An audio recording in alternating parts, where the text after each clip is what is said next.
Direto do plenário está de volta ao vivo com o reinício dos trabalhos da sessão plenária da tarde desta quinta-feira no plenário do Supremo Tribunal Federal, ao vivo, como sempre, direto do plenário.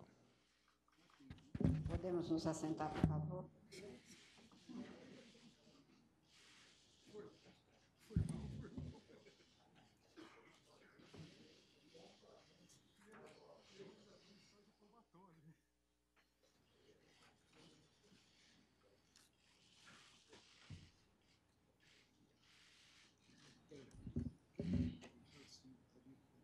Dando continuidade ao julgamento conjunto das ações diretas de inconstitucionalidade 4.902, 4.903, 4.937 e a ação declaratória de constitucionalidade 42, convido os senhores advogados que se inscreveram para se manifestar como amici curiae pelo Instituto Socioambiental ISA e outras organizações, e também como amici curiae, Terra de Direitos, Associação Brasileira, etc. Neste caso, como são dois, nós, na forma regimental, dobramos o tempo, mas como são dois, cada um terá 15 minutos para se pronunciar. Convido inicialmente o doutor Maurício Guetta, que falará pelos amici curiae, Instituto Socioambiental ISA, Rede de Organizações Não Governamentais da Mata Atlântica, Mater Natura, Instituto de Estudos Ambientais e Associação Mineira de Defesa do Meio Ambiente. Doutor Maurício, Vossa Excelência terá até 15 minutos para se manifestar e tem a palavra. Muito obrigado. Excelentíssima senhora presidente, ministra Carmen Lúcia, excelentíssimo senhor relator, ministro Luiz Fux, senhora ministra, senhores ministros, excelentíssimo senhor procurador-geral, é preciso compreender o que a ciência vem alertando há décadas. Vegetação nativa é sinônimo de água. Sem ela, além da óbvia ameaça à sobrevivência da população, estarão em risco as atividades agrícolas, pecuárias e de silvicultura, que consomem cerca de 70% dos recursos hídricos utilizados no país. E as industriais, que respondem por cerca de 20% do consumo, além da produção de energia. O trecho que acabo de ler, excelentíssimos senhores e senhoras ministras, consta da nota oficial enviada pela Sociedade Brasileira para o Progresso da Ciência, SBPC, aos gabinetes de Vossas Excelências. E reflete a síntese de mais de 300 estudos que foram realizados pela comunidade científica nacional sobre os impactos do Código Florestal. E é preciso registrar desde logo que a SBPC apoia integralmente os pedidos formulados no âmbito das ADINs, hoje apreciadas por esse Supremo Tribunal Federal. Também em nota de introdução, é preciso registrar que o Brasil, o país com mais recursos hídricos do mundo, vive hoje grave situação de escassez hídrica em quase todas as suas regiões. A região Nordeste vive a sua pior seca da história. E isso é bastante significativo se formos considerar o histórico daquela região. A região Sudeste continua a tentar se livrar da situação de escassez hídrica. E o próprio Planalto Central, onde nos localizamos hoje, para esse importante julgamento, no Cerrado, berço das águas do Brasil, vivemos hoje a sua pior crise hídrica. Apenas para dar um exemplo da situação em que enfrentamos, a Serra da Mesa, maior reservatório de água do Brasil, tem hoje a sua pior crise hídrica. São menos de 9% da sua capacidade original. E a ciência reflete, né, que isso se trata de uma consequência direta do desmatamento, por exemplo, das áreas de preservação permanente. Então, quando estamos falando dos espaços territoriais especialmente protegidos do Código Florestal, a Reserva Legal e as APPs, estamos falando de segurança hídrica, estamos falando de segurança climática e estamos falando de segurança energética, além da segurança alimentar. Evidentemente que as questões aqui colocadas são da mais alta relevância. E há uma dificuldade natural, e o ministro relator certamente se deparou com essa dificuldade, que é a lida com o direito ambiental e a sua multidisciplinaridade, o que nos impõe olhar para as conclusões de outros campos da ciência e concatená-los com as disposições jurídico-constitucionais hoje em debate. Foi por essa razão, inclusive, que o ministro relator, Luiz Fux, promoveu a importantíssima audiência pública, que é um instrumento de democracia participativa, e o ministro é a nossa referência nesse assunto. E foi nessa audiência pública, o ministro deve lembrar, que o climatologista Antônio Donato Nobre afirmou, abre aspas, em relação à Lei 12.651, hoje objeto de apreciação. A ciência brasileira, em suas melhores instituições, foi completamente ignorada. E é justamente por essa razão, ministro, que nós, do ISA, Instituto Socioambiental, trouxemos aos autos aprofundada manifestação com as conclusões científicas a respeito de cada um dos impactos, de cada um dos dispositivos versados nessas demandas hoje em apreciação. Evidentemente que, pelo tempo, eu não terei a possibilidade de abordar todos aqui. Então, a título exemplificativo do descolamento entre esses dispositivos e os alertas da comunidade científica, é que apresentarei um ou outro aspecto que considero mais evidente em termos de inconstitucionalidade. ADI 4901. Muito bem, a ADI 4901 trata do Instituto da Reserva Legal, dos espaços territoriais especialmente protegidos, e, evidentemente, com a tutela constitucional em seu resguardo. Sobre as funções dessa área protegida, a comunidade científica coloca: são áreas cuja função principal é a de manter na paisagem um estoque de vegetação nativa que beneficia diversos aspectos naturais, entre eles a biodiversidade, a mitigação dos efeitos climáticos negativos, a sobrevivência das espécies ameaçadas de extinção, o controle da erosão, a recarga hídrica e aspectos cênico-paisagísticos. E, como exemplo dessa DIN, eu separei aqui o artigo 48, parágrafo 2º, da Lei 12.651, e também o artigo 66, artigo 66, parágrafo 5º, e seus incisos, que trata da possibilidade de compensação da reserva legal sem equivalência ecológica em áreas no mesmo bioma. O que dizia o Código de 65 em relação à compensação da reserva legal? O Código de 65 era muito claro. Ele exigia equivalência em importância ecológica e extensão, exigia que a compensação se desse no mesmo ecossistema e mais, exigia que se desse na mesma microbacia. E um estudo científico justifica o porquê dessa disposição. O princípio ecológico de que a medida compensatória deve ser aplicada perto de onde ocorre o impacto, evidente. O próprio Código de 65, na sua única exceção a essa disposição, havia estabelecido que a única exceção para fora da microbacia seria na mesma bacia hidrográfica, desde que fosse respeitado o critério de maior proximidade possível entre o dano e a compensação. Apesar de tudo isso, a Lei 12.651, nos artigos que mencionei aqui, permitem que seja realizada compensação de reserva legal sem a necessidade de qualquer equivalência ecológica. E permite também que essa compensação se dê entre áreas com milhares de quilômetros de distância entre si, desde que no mesmo bioma. Então, estamos falando, por exemplo, de um desmatamento ilegal numa reserva legal no Paraná, por exemplo, onde há a Mata Atlântica de araucárias, poder ser compensado com uma área no Rio Grande do Norte, que não há qualquer correlação entre os ecossistemas presentes nesse bioma. Então, esse é um aspecto gravíssimo da nova lei, porque o que se trata aqui é de uma não compensação. É disso que estamos falando nesse dispositivo. Muito bem. Passo logo a ADI 4903 para fins didáticos e tratarei agora das áreas de preservação permanente. Segundo o próprio Código, são áreas protegidas cuja função social é a de preservar os recursos hídricos, como eu mencionei no início, entre outras funções. Essa função específica de proteger determinados espaços geográficos, elas têm uma razão de ser.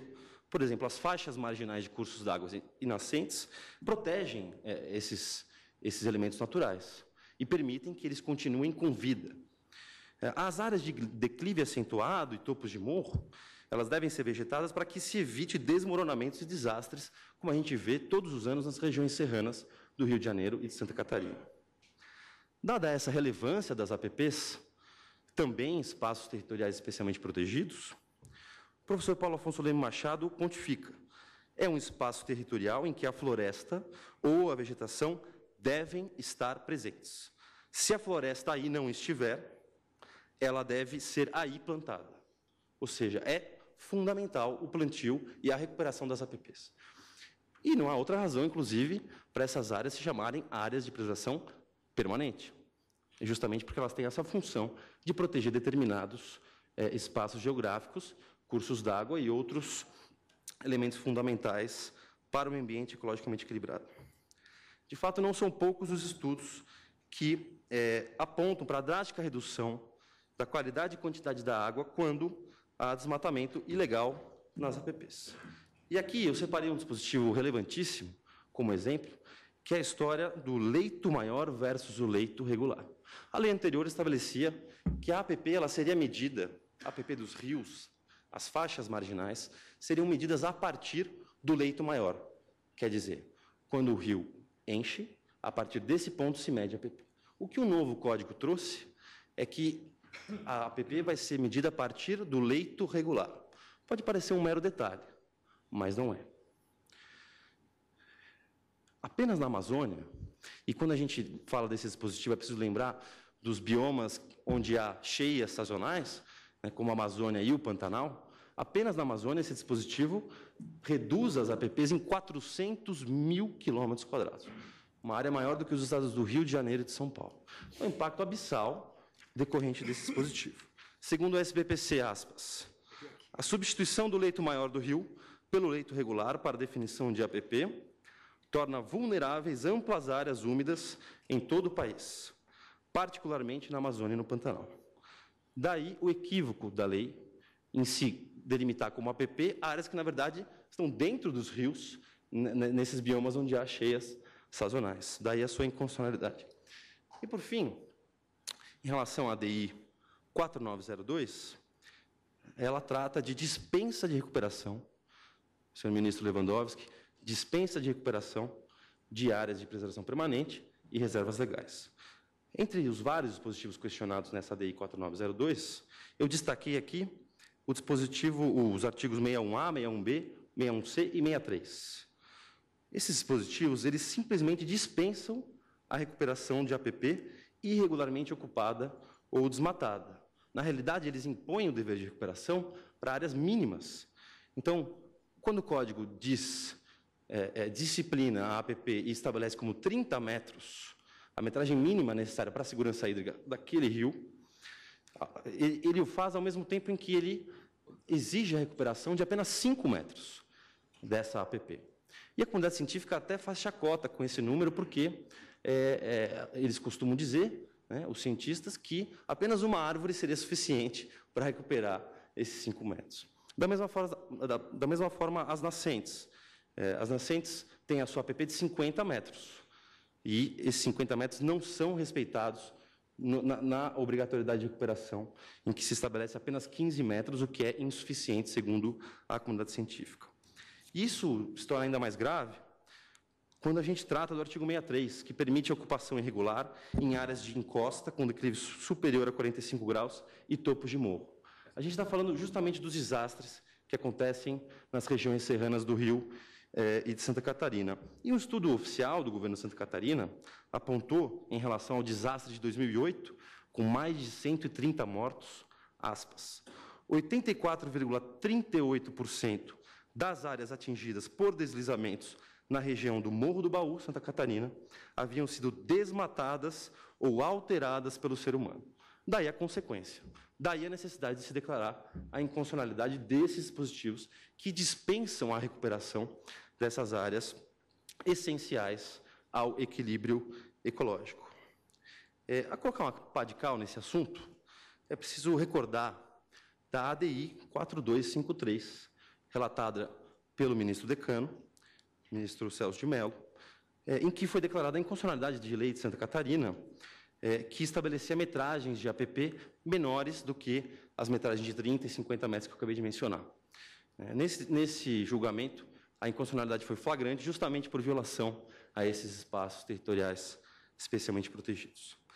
Como nota de conclusão, e eu faço questão de enfatizar esse aspecto, é preciso registrar que o cadastro ambiental rural, o programa de recuperação ambiental e os instrumentos econômicos e técnicos que constam da atual lei não são objeto das ações diretas de inconstitucionalidade aqui apreciadas. Não há qualquer tipo de interferência que esse egrégio Supremo Tribunal Federal possa fazer em relação a esses instrumentos, porque eles não são objeto das ADIs. Só por esse fato já se vê a falácia de determinados argumentos em relação à insegurança jurídica. Ainda é preciso considerar a violação a determinados princípios constitucionais que esses dispositivos questionados geram. Primeiro, o princípio da prevenção e da precaução. São os princípios constitucionais que determinam que se antecipe a ocorrência de danos ambientais, justamente porque os danos ambientais, quando ocorridos, eles são de impossível ou difícil reparação. Então, é preciso que o Estado brasileiro, na sua função de tutelar o meio ambiente, que ele se resguarde e ele se antecipe à ocorrência de impactos para evitá-los. Da mesma forma, o princípio da proibição de retrocesso em matéria socioambiental, que está evidentemente violado, e eu faço remissão aqui a um julgamento que foi iniciado há cerca de 3 semanas. A excelentíssima senhora ministra-presidente foi relatora da DI 4717, reconheceu a violação ao princípio de vedação ao retrocesso em relação às unidades de conservação que estavam sendo versadas naquela oportunidade. E, por fim, eu quero chamar a atenção a um aspecto fundamental, que é a violação ao princípio da isonomia. Há diversos dispositivos que premiam aqueles que desmataram irregularmente. E como fica a situação daqueles que cumpriram a lei? Eles terão reservas legais maiores e, portanto, menos espaço para produzir? O artigo 67 dispensa a recuperação dessas reservas legais. Como fica? Peço a Vossa Excelência, por gentileza, pois não. Em nota de conclusão, senhora presidente, quero dizer que é preciso, para assegurar a efetividade do direito de todos ao meio ambiente ecologicamente equilibrado, atentar para as medidas que estão elencadas no parágrafo 1º do artigo 225. Todos aqueles incisos, dos 7 incisos previstos, 4 estão diretamente violados, inciso 1, 2, 3 e 7. Portanto, por essas razões, o Instituto Socioambiental, pautado pelas conclusões da ciência, vem apoiar as ADINs ajuizadas pela PGR e pedir a inconstitucionalidade dos dispositivos ali versados. Muito obrigado. Agradeço a Vossa Excelência. Convido o doutor Carlos Frederico Marés de Souza Filho, que se manifestará pelos Amici Curiae, Terra de Direitos, Associação Brasileira de Reforma Agrária, ABRA, Federação de Órgãos para Assistência Social e Educacional, FASE, e Núcleo Amigos da Terra Brasil, NAT. Vossa Excelência também tem até 15 minutos para se pronunciar e tem a palavra. Muito obrigado. Excelentíssima senhora presidente, senhor relator, senhora ministra, senhores ministros. Eu peço vênia máxima ao senhor relator para dizer que a quem eu represento não faz parte nem dos ambientalistas, nem desses chamados desenvolvimentistas. Eu estou aqui representando pequenos agricultores. Todas as associações que aí estão inscritas são de assistência a pequenos agricultores. E por que de pequenos agricultores? E por que os pequenos agricultores e essas associações vieram ser amicus curiae do Ministério Público e do PSOL na defesa exatamente do meio ambiente, quando uma das alegações fundamentais na discussão da lei era que os pequenos agricultores seriam os beneficiados. Exatamente me pediram para vir aqui para dizer que isso não é verdade. Entretanto, eu vou deixar essa questão do pequeno agricultor um pouco mais para adiante e queria lhes falar do sistema de proteção ambiental que os pequenos agricultores precisam para desenvolver a sua atividade agrícola, de plantar feijão, mandioca e realmente alimentos. São os que alimentam o Brasil hoje. Mas os pequenos agricultores têm a esperança de que seus filhos e seus netos continuem produzindo em suas terras. E para que continuem produzindo em suas terras, é necessário que o ambiente, que a natureza continue íntegra. Pois bem, qual era o sistema de proteção? Era perfeito o sistema de proteção ambiental existente no Brasil antes da Constituição de 88? Não. Ficou perfeito a partir da Constituição? Também não. Mas o sistema foi criado, havia um sistema, e esta nova lei, que hoje é seguida inconstitucional, desmancha o sistema. Este é o problema da lei. Se não, vejamos, a proteção ambiental não está feita só no Código Florestal.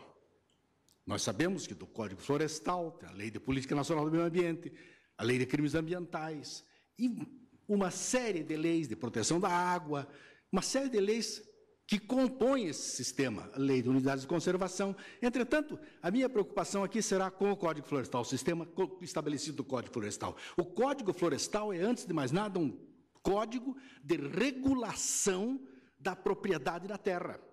O que ele faz é regular como se utiliza a terra para a proteção ambiental. Portanto, ele não é um código ambiental, ele é um código de terras, ele faz parte do direito agrário e, portanto, os meus representados são praticamente todos do direito agrário. Pois bem, qual era o sistema? O sistema é simples, é baseado em dois grandes pilares, a reserva legal e a área de proteção permanente. A área de proteção permanente é uma coisa mais ou menos óbvia, que é a proteção das matas ciliares dos rios. Mas o Código estabelecia as matas ciliares nos rios, que formam corredores de proteção que aí entra num antigo conceito da lei ambiental, que não era muito ambiental, de 1934, que as florestas são protetoras, que as florestas protegem os rios. Na verdade, isso não é só isso. As florestas, além de proteger os rios, as florestas protegem a própria vida que existe nelas, os animais e as plantas nativas que ali estão naquele locus ambiental.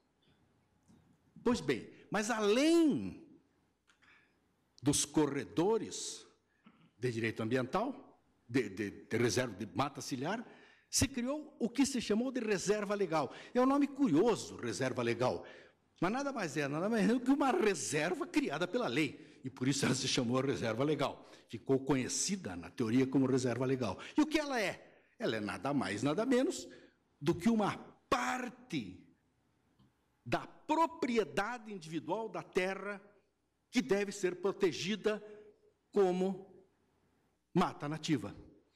É só isso. E isso está desde 1934, porque a lei de 34 já dizia que as propriedades preservarão 25% de sua área. Isso virou 20% no Código Florestal, há mudanças na estrutura do país, chegou a 80% na Amazônia, chegou a 60% no Cerrado. Pois bem, essas são as medidas. Como se calcula essa medida?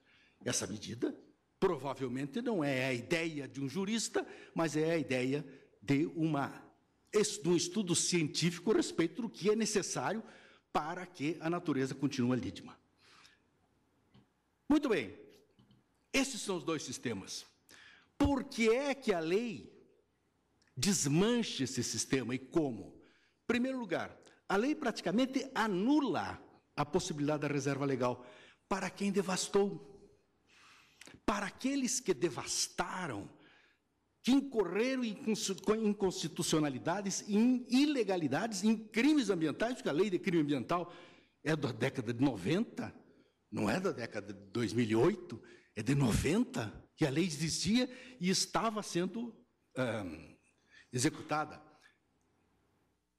Aqueles que violaram a lei, aqueles que não cumpriram os 20%, os 80%, os 60%, mas, enfim, a percentuagem determinada para a lei para o seu lugar, são beneficiados agora com a possibilidade de uma recontagem. Rigorosamente, muitos poderão recontar. Recontando como? Primeiro, aduzindo a área que se chama mata ciliar como se reserva legal fosse. Portanto, se alguém em sua terra tem 20% de mata ciliar que está obrigado a preservar porque é uma área de proteção permanente, não precisa ter reserva legal. E não é verdade que isso seja só para a Amazônia, como foi dito daqui. Isso é para o Brasil inteiro. E especialmente para a grande propriedade e as margens de grandes rios. Porque então tem uma mata ciliar maior e, portanto, não precisa reservar. a reserva legal. E poderiam perguntar, mas está certo, que já tem reserva lá, por que mais aqui? A função de uma e outra é diferente. A função ambiental de uma mata ciliar é diferente de uma reserva legal. Muitos animais e plantas que vivem na beira do rio não vivem no lugar seco e vice-versa. Portanto, se considera como preservação ambiental, de um ponto de vista científico, a necessidade das duas. E as duas é que estruturam. Juntar uma com a outra até é bom se for apenas uma soma. Mas substituir uma pela outra, obviamente, é criminoso do ponto de vista ambiental. Pois bem, é só isso? Não. A lei estabelece uma possibilidade da substituição ou da compensação da reserva legal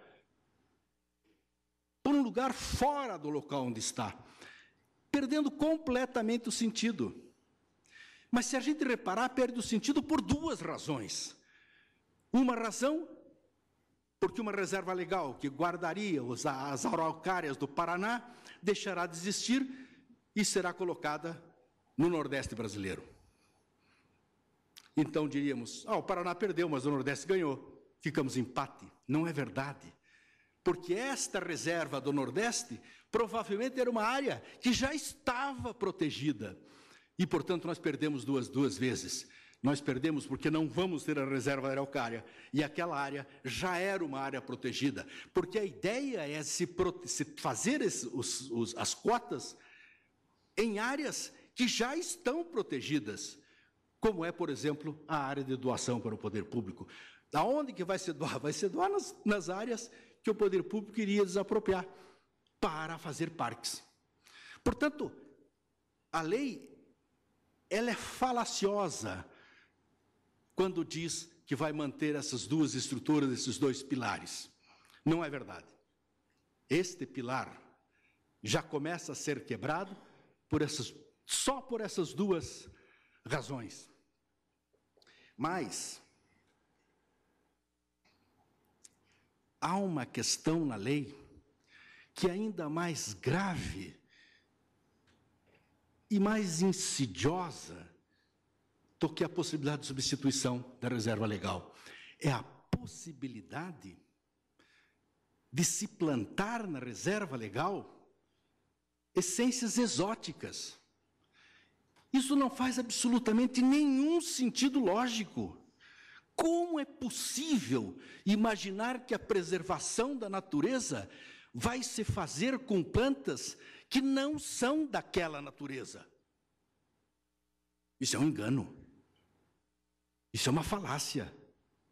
Não é possível querer se plantar essências exóticas passíveis de produção, é verdade, vai dar maior produtividade, porque se pode colher madeira ou coisa que o estilo, do que as essências naturais, nativas. E vou lhes contar uma pequena história, ainda que lhes roube um pouco de tempo. Os índios Krenak recuperaram sua terra, por força de decisão deste tribunal. E quando recuperaram sua terra, quando chegaram na terra, que não era muito grande, viram que a terra estava absolutamente devastada. Não tinha um único pau de árvore naquela terra. Os índios Krenak tiveram cuidado de buscar essências nativas pela região e replantar a floresta. E o que eles contam depois, em alguns anos, isso já faz bastante anos, agora a Mariana estragou a área deles de novo, mas enfim, isso é outra tristeza a ser contada. Alguns anos depois, os Krenak disseram a todos que quiseram ouvir: nós trouxemos a floresta de volta. Mas sabemos como a floresta veio, porque plantamos as essências que nossos avós conheciam. Mas, curiosamente, os bichos voltaram, e nós não sabemos quem trouxe os bichos. Portanto, é a floresta nativa que dá a possibilidade da vida. E o que é que a Constituição protege? A biodiversidade. Aí está a essência da Constituição, no artigo 225, a proteção da biodiversidade. A proteção da biodiversidade só é possível ser feita pela resiliência da natureza. E a resiliência da natureza se faz com essências nativas. Mas eu gastei muito tempo falando da reserva legal, porque eu acho que é onde a lei mais agride e mais destrói. Mas as áreas de proteção ambiental também foram agredidas pela lei, porque foram diminuídas em vários jeitos. A lei ardilosamente reduz a metragem e reduz o lugar onde começa a contar a metragem. Evidentemente que uma coisa é você dizer que tem 10 metros a partir daqui, e a outra é dizer que vai proteger a partir daqui. Obviamente, isso é uma redução da reserva, da área de proteção permanente. Bom, eu disse, por que é inconstitucional reduzir a reserva legal? Agredir a reserva legal, porque está agredindo a biodiversidade. Por que é inconstitucional agredir a área de proteção ambiental, diminuí-la? Pela mesma razão, porque há uma diminuição, uma violação à biodiversidade. E, curiosamente, são diversidades diversas. Uma é reserva legal, da reserva legal é um tipo ainda que seja na mesma microbacia, e outra é a reserva das APPs. As APPs são reduzidas drasticamente na Amazônia.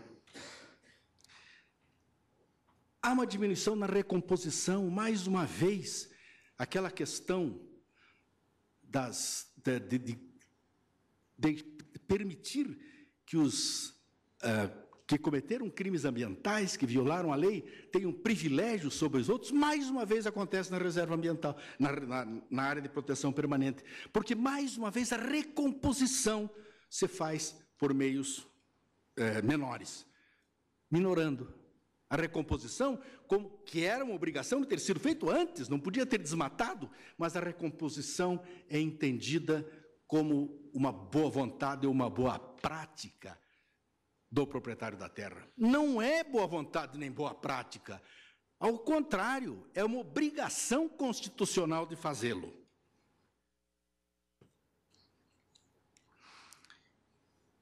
E disso tudo, esta questão especificamente entra nas questões da anistia.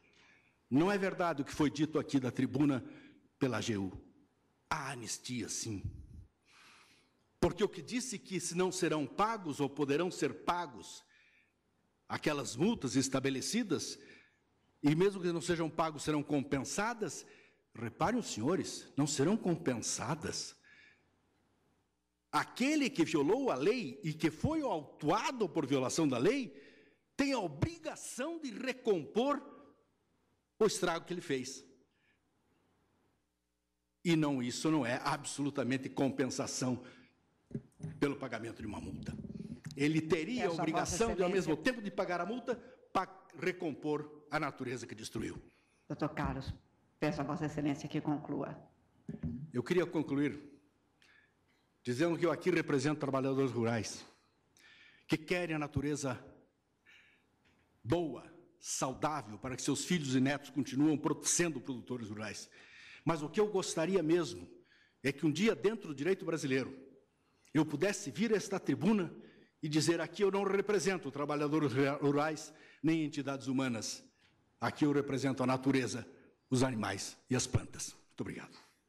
Agradeço a Vossa Excelência. Também haverá a dobra de tempo para os próximos amici curiae, cada qual terá 5 minutos para se pronunciar, em razão do número. Inicialmente, eu convido o doutor Everton Azevedo Mineiro, que falará pela Associação Brasileira do Agronegócio ABAGO. Como disse Vossa Excelência, terá 5 minutos para se pronunciar. Tem a palavra. Obrigado, Excelência. Senhores ministros, eminente membro do MPU, boa tarde aos colegas aqui presentes igualmente. Muito já foi falado hoje à tarde sobre o Código Florestal. Prós, contras, discursos contundentes de ambas as partes. Mas, sinceramente, quem em sua consciência é contra o meio ambiente equilibrado? Quem é contra, de outra ponta, ao país desenvolvido? Ninguém é. Essa legislação, como toda norma voltada para o social, para o real, é fruto dessa conciliação de interesses. Ou, uma palavra muito invocada neste Tribunal Supremo, uma ponderação de princípios. Essa é a norma. Pelo tempo estrito que a BAG tem para falar, eu vou focar em apenas 3 dispositivos do Código para concluir sobre a prova dessa necessária conciliação. Porque, para a geração futura, eu quero que os meus filhos também tenham o meio ambiente para vislumbrarem, mas também quero um país forte, um país que produza. Essas normas que eu vou mencionar agora, artigo 15, 66 e 68, trazem essa preocupação. Nem ao céu, nem à terra, concilie-se tanto quanto possível. Esse é o nosso código que temos hoje. É a melhor norma possível. Vou aos pontos. O primeiro ponto. Já se falou aqui na tribuna, mais de uma vez, sobre o cômputo de áreas de preservação permanente em reserva legal, com seus pontos prós e com seus pontos contra. É da natureza do Instituto, é assim mesmo. Mas qual é o objetivo do legislador com essa previsão de cômputo de APP em RL? A realidade dos fatos. Em audiência pública, para quem pôde assistir, ficou muito bem claro, o ministro Fux presente a essa audiência, há milhares de propriedades produzindo em APP. Milhares, e de pequenos agricultores. Como farão esses produtores se souberem que amanhã a norma caiu, eles têm que se virar para poder adquirir uma reserva legal? Isso é materialmente impossível para eles, os aniquilaria economicamente. Então, para esses casos tais, a norma vem em seu amparo. Ok, é possível o cômputo, mas não é um cômputo indiscriminado. A legislação traz critérios muito estritos para atender a essa possibilidade de cômputo. Primeira exigência, taxativa na norma. Vai computar a APP em RL? Ok. Não pode converter novas áreas. Segunda exigência, haverá o cômputo? A área tem que ser conservada ou em processo de recuperação. Terceiro e mais importante ponto. Você quer computar a APP em RL? Tem que se inscrever no CAR. O Cadastro Ambiental Rural, que nem mesmo os autores da ADIM se inconformam com ela. Na verdade, todos reconhecem sua vantagem como ferramenta inédita para que, enfim, o Brasil tenha um controle de uso da sua terra. Então, nós notamos, então, que há uma norma incentivando aquele produtor que está em irregularidade, ele tem uma chance única de conseguir voltar para a norma legal. Você vem, tem seu benefício, mas também tem um ônus. Esse é o primeiro ponto. Segundo aspecto, sobre o cômputo em relação à compensação da reserva legal. É o mesmo princípio. A legislação é muito antiga, o código anterior, desde sempre o homem cultiva a sua terra. A norma vem, então, com o pacto de arrumação. Você tem como regularizar a sua área, você não tem como uma área disponível na sua unidade produtiva, você não quer produzir menos, a norma dá uma alternativa para você. Você pode cadastrar uma outra área, naquele local perto ou no local não perto, mas no mesmo bioma. Então, não é uma leitura arbitrária. Mais uma vez, tenta-se conciliar proteção ambiental com a produção, especialmente para pequenos agricultores. Então, temos que tentar evitar, tanto quanto possível, Excelência, as referências a priorísticas ou ideológicas. A norma veio assim de forma tão arbitrária. Qual é a realidade para a qual a norma se impõe? Essa é a realidade, em benefício de quem precisa e de quem, se for cumprir uma imposição da norma velha, não consegue sobreviver. Esses que nem sabem que o julgamento está sucedendo aqui no Supremo hoje, estão lá produzindo. O que será deles, se o código for removido? Terceiro e último ponto, faltando pouco tempo para a minha fala. O artigo 68 do Código fala que protege situações consolidadas. Quem suprimiu vegetação, de acordo com a lei da época, fica como está. Nem precisava da norma. Isso é da hermenêutica. Se alguém suprimiu vegetação nativa com base nos índices de reserva legal da legislação da época, tempus redit actum. Então, é meramente redundante a norma falar que não tem que cumprir o novo código. É da lei, é da hermenêutica. Então, Excelências, com essas palavras, agradeço a colaboração de todos. Boa tarde. Agradeço a Vossa Excelência. Convido a falar o doutor Rodrigo Justus de Brito, pela Confederação... Aliás, desculpem, antes. Dr. Luciano Jongo Bresciani, que falará pelo Amicus Curiae Confederação Nacional do Sistema Financeiro, CONSIF. Vossa Excelência também tem até 5 minutos para se pronunciar. Muito obrigado. Excelentíssima senhora ministra presidente, excelentíssimo senhor ministro relator, ministra Rosa Weber, demais ministros dessa Câmara.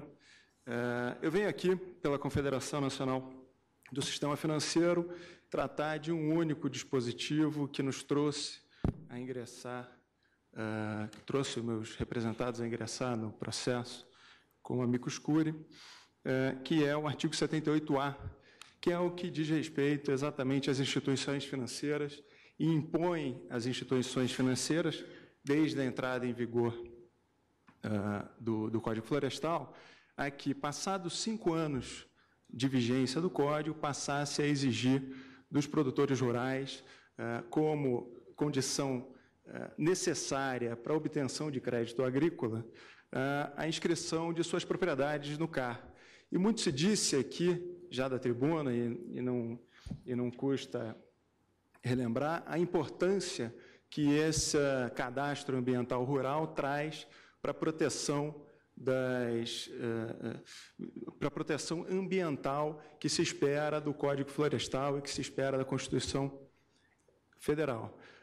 De modo que o artigo 78A, quando estabelece as instituições financeiras que exijam dos proprietários rurais a inscrição no CAR, ele está indo ao encontro do interesse do meio ambiente, ao encontro do interesse da proteção ambiental, e por isso é com perplexidade que se recebeu a notícia de que esse artigo também estaria incluído entre os artigos pelos quais se pugna a inconstitucionalidade, porque é um artigo que determina justamente uma norma adicional, uma norma auxiliar de fiscalização dos proprietários rurais, que deveriam ter obrigatoriamente o seu imóvel, a sua propriedade rural, inscrita no CAR antes de pretender qualquer tipo de crédito. Então, ele incentiva a regularização das áreas, incentiva a obtenção pelo poder público de informações mais precisas sobre as áreas rurais. Além disso, quer dizer, além da perplexidade e no nosso entender, com a devida vênia, da óbvia constitucionalidade do artigo, nos parece que, tendo transcorrido já 5 anos de vigência do Código Florestal, e a norma estabelecia justamente que a exigência passaria a ocorrer a partir de 5 anos, que esse pedido de inconstitucionalidade ele perde o objeto, na medida em que isso ficou muito bem dito, ficou muito bem claro na audiência pública, a crítica que o Ministério Público fazia ao artigo era essa suposta moratória que se estaria dando aos proprietários rurais por esse período de 5 anos. E quando já tendo transcorrido esses 5 anos, não há mais que se falar em moratória. E, na verdade, moratória alguma havia, na medida em que o próprio sistema, a própria implantação do CAR nem era efetiva, e como inclusive ainda não está totalmente efetivada, tendo sido prorrogada. Então, por conta desses breves argumentos e desses breves motivos, é que a Confederação Nacional do Sistema Financeiro vem pugnar aqui pela improcedência das ações diretas de inconstitucionalidade, especificamente no que se refere ao artigo 78A do Código Florestal. Muito obrigado pela atenção. Agradeço a Vossa Excelência. E agora sim, convido a falar pela Confederação da Agricultura e Pecuária do Brasil, CNA, o Dr. Rodrigo Justus de Brito. Vossa Excelência também terá até 5 minutos para se pronunciar e está com a palavra. Obrigado. Excelentíssima senhora ministra Carmen Lúcia, presidente do STF, ministra Rosa Weber, demais ministros, procurador-geral da República. Nós estivemos aqui, ano passado, numa audiência pública coordenada pelo ministro Fux, para discutir as questões relacionadas à lei. Em face dessa limitação de tempo, nós fizemos uma divisão entre os colegas dos assuntos a serem abordados. E nós aqui viemos falar dos impactos socioeconômicos do eventual provimento dessas ações. E, no decorrer desse tempo, de lá para cá, temos ainda também os resultados do Cadastro Ambiental Rural. É preciso lembrar que, embora modificado o Código Florestal da lei de 52 anos atrás, o Código Florestal brasileiro em termos de restrição de uso à propriedade rural e proteção de vegetação nativa é a lei mais rigorosa do mundo. Vejam que o Congresso aprovou uma regra onde na Amazônia, por exemplo, 80% da propriedade não pode ser utilizada, exceto para manejo florestal, mesmo considerado que nem todas as áreas possuem aptidão para essa atividade. E, de outro lado, o Programa de Regularização Ambiental e o Cadastro Ambiental Rural trouxeram dados importantes em relação à questão da proteção ambiental que se faz a nível de propriedade rural. Só para ter uma base, o percentual hoje de conservação de vegetação nativa do Brasil, em torno de 63%. Se nós considerarmos que na África tem 7%, na Europa tem 0,3% e nós temos 63%, então é possível termos a convicção de que o Brasil é o país, sim, que mais protege vegetação nativa no mundo. Outro ponto que nós precisamos aqui, não podemos esquecer, é que toda a produção agrícola do Brasil, considerando floresta, cana-de-açúcar, toda a agricultura, ela ocupa 9% apenas da área do país. E mais ainda, em torno de 20% de áreas de pecuária que poderão ser convertidas também para a agricultura. E se, eventualmente, essa ação houver provimento integral dessas ADINs, nós teríamos a retirada de em torno de 83 a 150 milhões de hectares, conforme se faça o cálculo, em cima de estudos apresentados. Significa, na prática, que nós derrubaríamos 40% de toda a atividade agropecuária do Brasil, com impactos extremamente relevantes à economia nacional, à saúde das finanças públicas, à balança comercial. Só para ter uma base, há 52 anos atrás, na época do Código Florestal, o Brasil só exportava café. Era o único produto de exportação no Brasil. Hoje, nós somos o primeiro produtor mundial de suco de laranja, 76% da produção mundial. Temos também primeiro produtor exportador em soja, celulose, açúcar, algodão, milho, carne de frango, que é produzida em áreas inclinadas em Santa Catarina, e suínos, que correspondem a 43% do mercado mundial desse produto. Então, significa que nós iremos impactar seriamente a economia nacional. E ainda mais, para finalizar, tendo em vista que o tempo é exíguo, foi dito aqui de que a lei foi feita para beneficiar grandes produtores.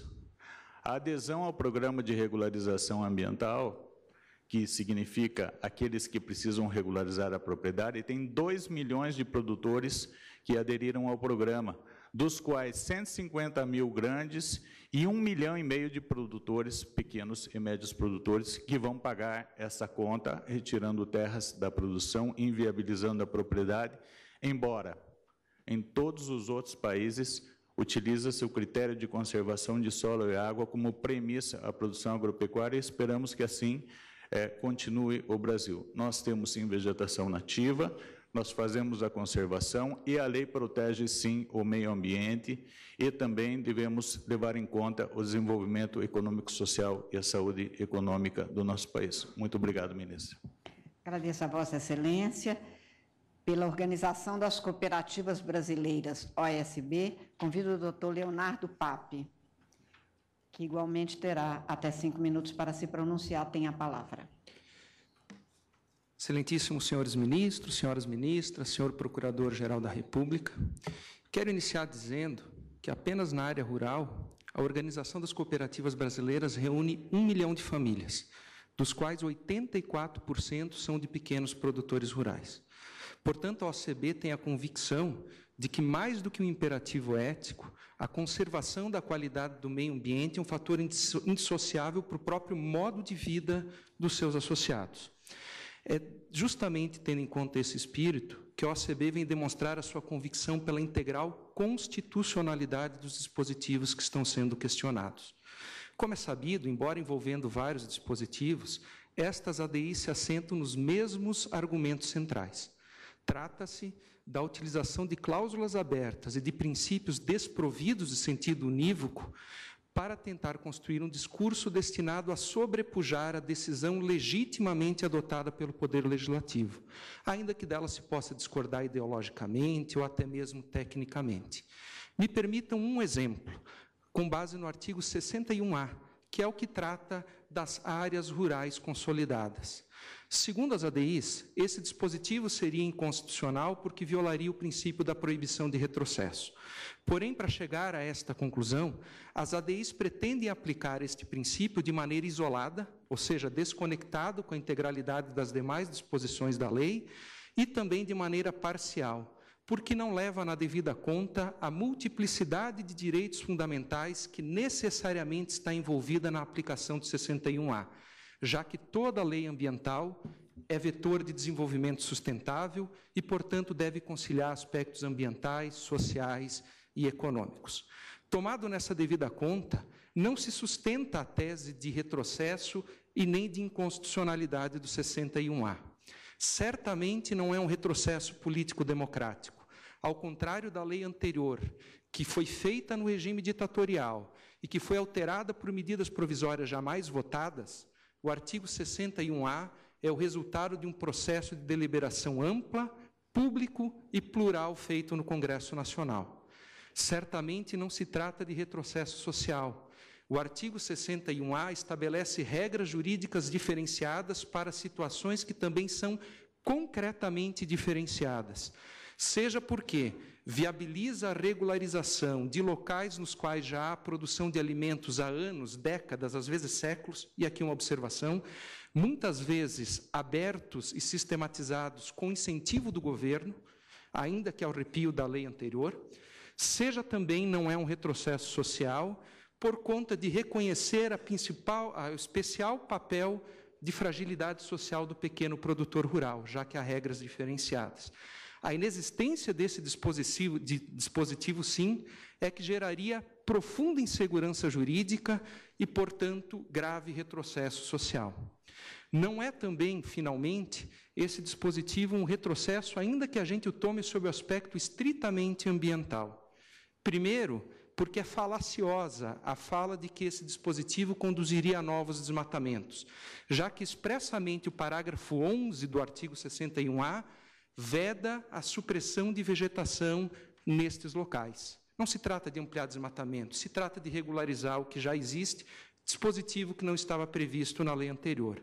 Segundo, porque muito além de estabelecer parâmetros mínimos de recomposição florestal, a que se fala muito dos 5 metros, o artigo 61A determina que a utilização desses locais deve ser feita de acordo com critérios técnicos de conservação do solo e da água, parágrafo 14, deve ser feito adotando práticas que evitem enchentes, processos erosivos e perda da qualidade da água, parágrafo 16, e deve ser feito levando em consideração as normas próprias de unidades de conservação da natureza e de bacias hidrográficas críticas, parágrafo 17.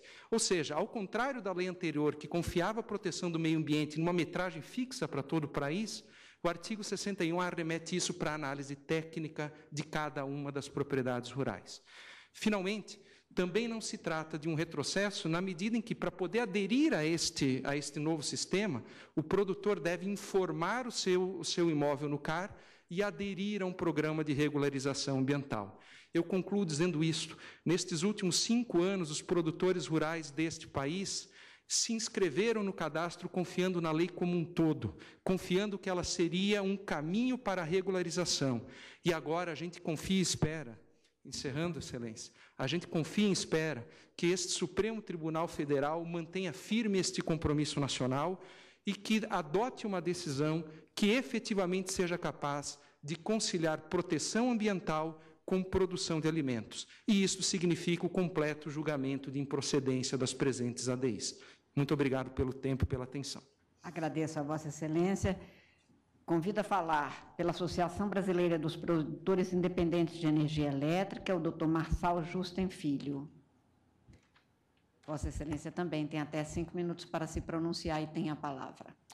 Excelentíssimas senhoras ministras, excelentíssimos senhores ministros, a afirmação da concepção generacional de direitos fundamentais não representa apenas uma questão puramente classificatória, mas retrata a concepção da afirmação dinâmica da Constituição. E os direitos da ecologia são direitos de terceira geração, o que significa dizer que eles vão se sucedendo e se concretizando e encontrando realidades que têm de ser adaptadas, porque até então refletiam uma distinta concepção constitucional e de mundo. A afirmação, portanto, da proteção ao meio ambiente no nível constitucional encontra uma realidade, como foi reconhecida, como não sendo perfeitamente compatível com aquilo que se aspirava. A transformar a Constituição, o artigo 225, numa realidade, implica uma atividade de construção que se faz por meio do Estado e da sociedade, permeada por uma decisão do Parlamento, onde incumbe discutir como é possível chegar mais próximo aos ideais absolutos de realização de valores contra os quais não se transige.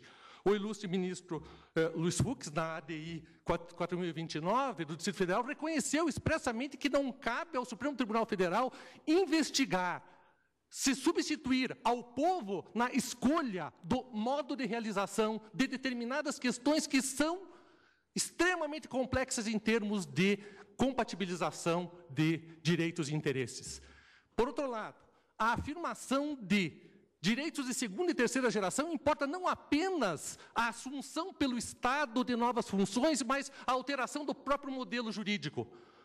Bobbio afirmava que o direito do Estado-providência é um direito promocional, não significa negar a relevância e a necessidade de função repressiva, mas significa que não é possível realizar os direitos fundamentais sem a colaboração individual, sem a colaboração da iniciativa privada, o que se faz por meio de mecanismos novos de incentivo. Esses mecanismos de incentivo são o fornecimento por parte do Estado de diferentes modos de satisfação de interesses privados a induzir o atingimento de resultados socialmente desejáveis. Não existe uma anistia. Existe sim uma previsão da conversão de sanções em que o sujeito, ao invés de atender a uma punição do Estado, adota uma conduta que atinge muito mais satisfatoriamente o resultado buscado.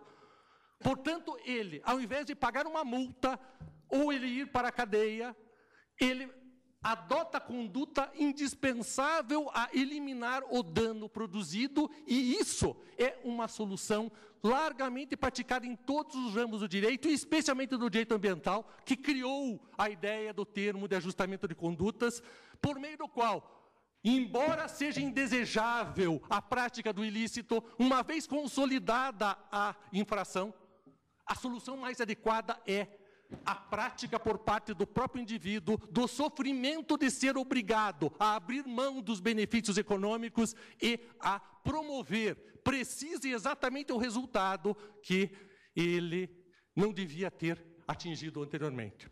De modo genérico, portanto, todos os ramos do direito cada vez mais conjugam providências repressivas, sancionatórias, punitivas, com providências de recuperação social dos efeitos negativos produzidos por ilícito indesejável. No caso concreto, se pretende, por meio de um diploma na área ambiental, produzir precisamente esse resultado. A obrigação de fazer, ministro Lewandowski, a obrigação de fazer consistente em recuperar todo o mal que se praticou. É indispensável isto. E isso não infringe o princípio da isonomia, tal como as diferentes providências adotadas no direito penal, adotadas no direito tributário, que induzem o sujeito a enfrentar as consequências da sua conduta passada, promovendo a recuperação de valores considerados como indispensáveis. Essa é uma escolha de incentivo à adesão do sujeito a um modelo desejável. O Estado pretende, portanto, nesse caso, valer-se desse mecanismo e se espera que o Supremo Tribunal Federal reconheça a validade desse modelo e rejeite, desse modo, a declaração de inconstitucionalidade. Muito obrigado. Agradeço a Vossa Excelência. Pela Associação Brasileira de Companhias de Energia Elétrica, ABCE, convido a doutora Paula Suzana Amaral Melo para se pronunciar. Vossa Excelência tem também até 5 minutos e tem a palavra. Excelentíssima senhora ministra presidente, excelentíssimo ministro relator, demais ministros, membro do Ministério Público, boa tarde. A discussão em torno das ADINs hoje gira basicamente acerca da vedação do retrocesso. Chame-se de princípios, chama-se de qualquer outra natureza, como é polêmica na doutrina a discussão. E, de acordo com as iniciais, a vedação do retrocesso seria presente e a causa da inconstitucionalidade dos dispositivos do novo Código, porque o novo Código preveria um nível de proteção ambiental inferior ao nível de proteção garantido pela lei anterior. Excelências, se a constitucionalidade dos dispositivos do novo Código será feita à luz da vedação do retrocesso, então essa análise não é simples. Ela é uma análise bastante complexa e, por envolver restrição a direitos fundamentais, ela deve pautar-se na proporcionalidade, na adequação, na necessidade das restrições dos direitos fundamentais e a limitação ao direito fundamental. E a terceira regra da proporcionalidade, a proporcionalidade em sentido estrito, onde a vedação do retrocesso efetivamente atua. A vedação do retrocesso impede e deve impedir, pura e simplesmente, que garantias materializadas, de direitos fundamentais materializadas em normas anteriores, sejam pura e simplesmente suprimidas do sistema. Ela não veda que as normas sejam revistas, ela não veda que as normas sejam especificamente revistas de acordo com o dinamismo da vida, com o dinamismo das questões que envolvem o meio ambiente, questões técnicas e questões científicas. A proibição do retrocesso veda pura e simples supressão de garantias do sistema, desde que as garantias tenham sido proporcionais e, portanto, sejam constitucionais, e desde que essas garantias não contem na nova norma com compensações às alternativas. Pois bem, a nova lei florestal não suprime garantias. Nenhum instituto foi aniquilado. Nenhum instituto deixou de existir na nova lei. A nova lei florestal também não restringe de forma desproporcional direitos e a proteção ao meio ambiente. Como foi dito aqui, a nova lei florestal é fruto do entendimento do legislador e análise do legislador de aspectos históricos, culturais, econômicos, que pautaram a revisão da antiga lei e da necessidade, à luz de aspectos científicos, históricos, ambientais e todas as demais questões e direitos colidentes em um caso concreto, de se revisar essa lei. As escolhas, e é por isso, Excelência, que essas escolhas do legislador, pautadas em critérios e elementos técnicos, como foram, ainda que existam estudos científicos sobre mesmos pontos e entendimentos contrários, devem ser respeitadas se as decisões do legislador, como aqui no caso foram, estão pautadas em estudos de credibilidade. Cabe ao legislador fazer esse tipo de escolha pela sociedade. E é por isso, Excelência, que entendemos, a ABCE entende, que o novo Código Florestal não padece de inconstitucionalidade. Ele restringiu de forma proporcional o direito ao meio ambiente, com todos os direitos colidentes no caso concreto. Analisando cada dispositivo, analisando as evoluções científicas, tecnológicas e a efetiva necessidade de preservação do meio ambiente. É por isso, Excelências, que a ABCE pugna pelo julgamento de improcedência das ADINs do Código Florestal. Agradeço a Vossa Excelência. Senhores ministros, em razão do adiantado da hora, eu proponho, senhor, especialmente, digo ao ministro relator, que não seria possível dar continuidade a esse julgamento, pelo que eu suspendo o julgamento e voltarei a republicar, porque aí tenho que republicar as pautas, que da próxima semana já estão um pouco alteradas, com a prévia publicação, portanto, para que todos possam ter pleno acesso a estes dados. Então, com isso, fica suspensa essa sessão. Senhora presidente. Por favor. Pela ordem, peço a palavra. Por favor, tenha a palavra. Como é do conhecimento de todos, realizo hoje minha última sessão nessa Corte, na função de Procurador-Geral da República. Farei, com a permissão de Vossas Excelências, e revelem a ousadia, uso da palavra para despedir-me desta casa que, por 4 longos anos, frequentei semanalmente e onde recebi generoso acolhimento. Sinto-me como um espectador privilegiado que pôde assistir parte significativa da história do país se desenrolar tão de perto que, em certos momentos, cheguei a surpreender-me como coautor de um enredo complexo e de desfecho ainda imprevisível. Sentado nesta cadeira, pude acompanhar grandes julgamentos que marcaram a memória jurídica nacional. Calorosos e instrutivos debates fluíram em incontáveis sessões vespertinas ao longo desses anos. Tive a honra de ver consolidado definitivamente o poder investigatório do Ministério Público e de presenciar o corajoso golpe desferido por esse colegiado contra a crônica impunidade que castiga impiedosamente nossa sociedade, quando essa Corte definiu, por 2 vezes, que a condenação em segunda instância viabiliza, sim, a execução provisória da pena. Igual satisfação tive em ver consolidado e fortalecido por esta Corte o poderoso instrumento de combate ao crime organizado, o Instituto da Colaboração Premiada. Foram tantos os momentos memoráveis que citá-los todos excederia e muito o tempo que não vou roubar de vossas excelências. Não poderia me furtar a testemunhar publicamente a retidão dessa casa na condução do processo jurídico-criminal mais complexo e delicado que o país já vivenciou. Nos momentos cruciais do fenômeno que se convencionou chamar de Lava Jato, o Supremo Tribunal Federal foi firme, respeitou as leis e a Constituição, mas não se acovardou sob o palio, muitas vezes confortável, da pseudoprudência ou da literalidade pedestre das normas, em que facilmente se escondem a pusilanimidade e os interesses vis. Confrontados com nossos problemas seculares, a imagem que se revelou de nossa organização política é pungente. O Brasil, tal qual um paciente submetido a gravoso tratamento, convulsiona no processo curativo do combate à corrupção. Nesse torvelinho que atravessamos, essa Corte tem desempenhado o papel de esteio da estabilidade institucional e democrática, e esse papel, para a tranquilidade de todos nós brasileiros, vem sendo cumprido com a excelência que se poderia esperar dessa vetusta e honrada casa. Tenho sofrido nessa jornada, que não poucas vezes pareceu-me inglória, toda a sorte de ataques, resigno a meu destino, porque mesmo antes de começar, sabia exatamente que haveria um custo por enfrentar esse modelo político corrupto e produtor de corrupção, cimentado por anos de impunidade e de descaso.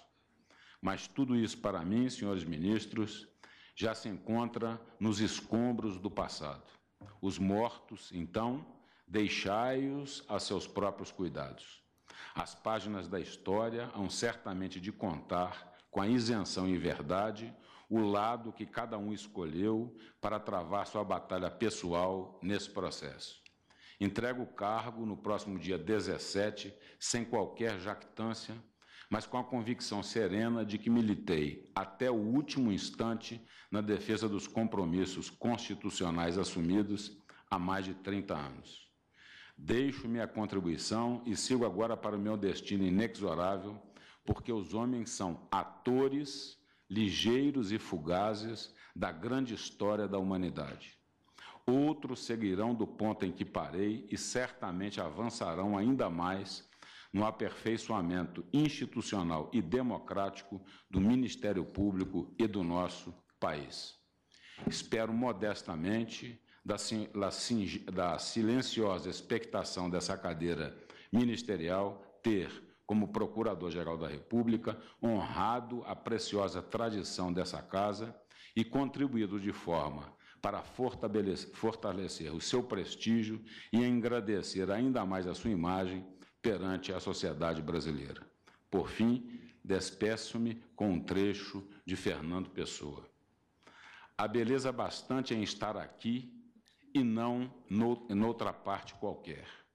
Se há alguém para além da curva da estrada, esses que se preocupem com o que há para além da curva da estrada. Essa é que é a estrada para eles. Se nós tivermos que chegar lá, quando lá chegarmos, saberemos. Por ora, só sabemos que lá não estamos. Aqui só há estrada antes da curva e antes da curva há estrada sem curva nenhuma. Muito obrigado, senhores ministros. Senhor Procurador-Geral, em nome do Supremo Tribunal Federal, nesta última sessão, a que comparece Vossa Excelência nessa condição, nós agradecemos o trabalho que foi realizado, desejando muitas felicidades nesta nova etapa da vida de Vossa Excelência, que, como bem disse, honrou, como todos os que têm ocupado a cadeira de Procurador-Geral da República, têm honrado os trabalhos dessa tão importante instituição para a democracia brasileira e, como viemos dizendo todos nós, é da democracia, principalmente a da República, a transitoriedade dos mandados.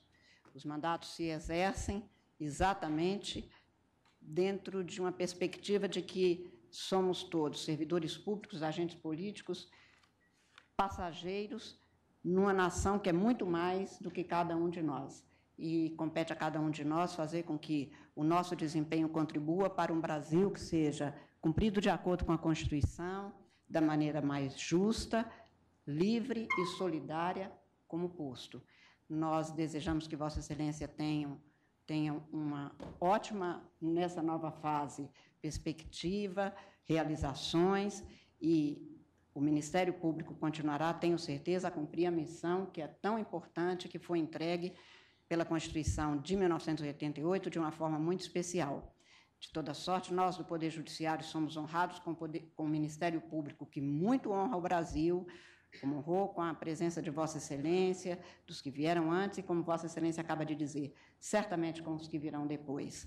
O Poder Judiciário brasileiro sente-se honrado ao ter no sistema de justiça um Ministério Público que seja sempre tão afeito à lei, subordinado à lei, submetido à lei, em igualdade de condições com todos, e o Poder Judiciário e este Supremo Tribunal Federal, como bem disse Vossa Excelência do Ministério Público, também digo do Supremo Tribunal e do Poder Judiciário, não deixará em desvalia os direitos dos cidadãos brasileiros, que podem contar sempre com a certeza de que nós somos passageiros, mas a justiça é permanente e ela será devidamente honrada e reverenciada na forma democrática e republicana própria das nossas instituições. Muito obrigada a Vossa Excelência, felicidades.